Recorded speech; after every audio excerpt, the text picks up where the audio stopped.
Strangers by Taichi Yamada. Translated by Wayne Lammers. Chapter 16. The next 22 days I spent at the Tokyo National Hospital in Kamizawa.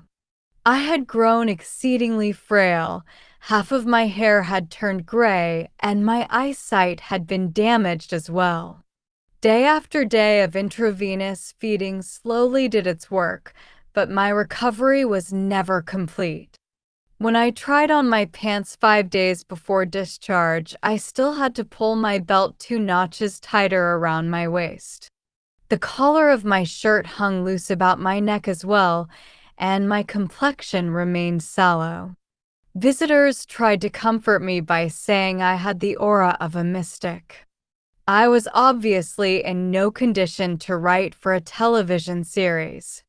Seeing that I was hovering over the brink of death, my producer instantly realized that it would do no good to badger or punish me. Without any fuss at all, he agreed to talk to a younger writer he knew about taking over from the second episode. He's young, and he has a real feel for what's hot, the director of the series said when he came to see me at the hospital. He may actually be the better choice for the material. No offense.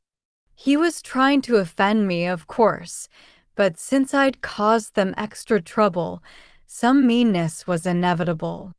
I left the hospital in mid-September and moved directly into an apartment Mamiya had found for me near Kyoto Station on the Odakyu line. For about the same rent, I had a little more room than at my previous digs. Mamiya and Ayako and Shigeki had moved my belongings for me. That night I called Ayako to thank her for her help. I asked to speak to Shigeki too, so I could thank him directly. Yes, please do, she said. He really knocked himself out. I heard her calling him to the phone. In my mind, I pictured the house that used to be my home, too. How are you feeling?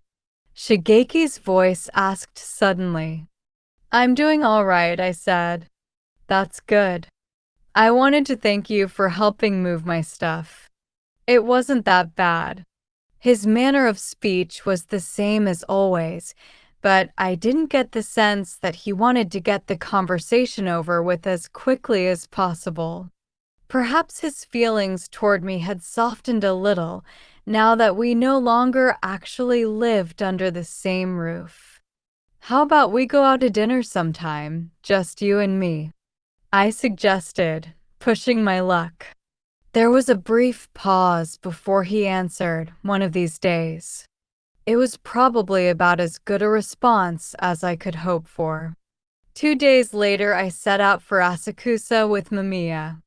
Are you sure you're going to be all right? He pressed, worried that I might find the trip distressing. But I had already found closure on the emotional issues during my stay in the hospital. Neither my parents nor Kay would ever appear again. As we emerged from the subway at Tawaramaki and strode along International Boulevard, I noted wistfully that summer had come to an end.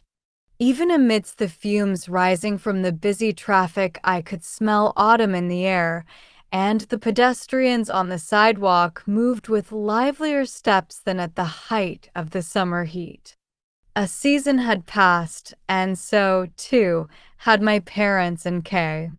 Harada-san, Mamiya addressed me in his formal manner as we walked along. What? You mentioned while you were still in the hospital that you wanted to make a trip back here. Yes, I did. Well, maybe I should have said something sooner, but I came to have a look at the place 4 days ago. Oh, I didn't expect to actually find anything, but I thought maybe I should check things out first. I see. The place was an empty lot. Hearing that made me feel alone, like I was falling voicelessly through an endless abyss. They apparently tore down an apartment building in May, and now they're getting ready to remove some of the surrounding structures to make way for a new building. So it's been an empty lot since May? That's right. From International Boulevard, we turned left onto the street lined with small shops, and soon the alley where the apartment building had stood came into view.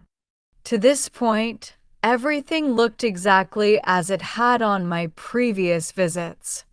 But when we came to the alley, the metal staircase and apartment building were nowhere to be seen, as Mamiya had found out. Bounded by the dingy walls of neighboring buildings, the small lot stood empty and forlorn, overgrown with an entire summer's worth of weeds. In its own way, this profusion of growth in an area otherwise devoid of greenery made it seem almost as if we had stumbled upon an otherworldly place. I think you said they lived in the last apartment at the back, right? Uh-huh. I made a guess and figured it must have been in that general area over there. I cleared away some of the weeds. Mamiya led the way into the empty lot. The weeds came up to my waist, but here and there they had been knocked over or trampled down, and they appeared dusty and tired from the long hot summer. Some uncleared rubble and empty drink cans scattered underfoot made it a little difficult to walk. Here, Mamiya said, coming to halt. I thought it might have been around here. His hunch had been accurate. Directly beneath where the apartment I visited would have been, he had torn away the weeds to make a small clearing and had placed 2 cinder blocks on end, like grave markers. I found those lying over there and decided to make good use of them, he said. The apartment was on the 2nd floor, but this is right about where it would have been, I said. You did a good job of figuring it out just from what I told you. Mamiya lowered to the ground the department store shopping bag he was carrying and lifted out a small bundle wrapped in newspaper. I brought some incense and a holder, he said. Actually, so did I said. I guess I should have told you I was bringing one. That's okay. We can set them side by side. I'll light some incense in both. I opened the cloth bundle I was carrying and took out my own incense and burner, along with a small bouquet of chrysanthemums wrapped in newspaper. It had been 2 years since I'd last visited the family grave in Aichi where my parents' ashes were buried. After starting the incense with my cigarette lighter, I divided it between the 2 holders, then brought my palms together in prayer. Mamiya did the same.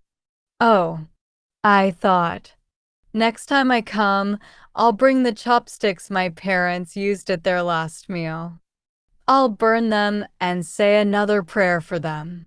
Now I have an excuse to come back, Mom, Dad.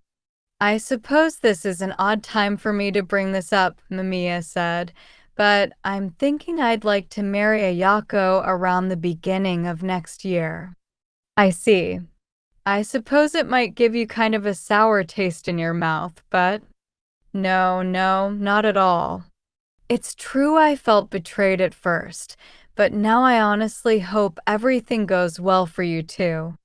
Do you think you and I might be able to work together again sometime? I'd like that. Let us then. We'll put together something really special. I'd like you to know, I said, how genuinely touched I am by the concern you've shown me. I never would have expected it.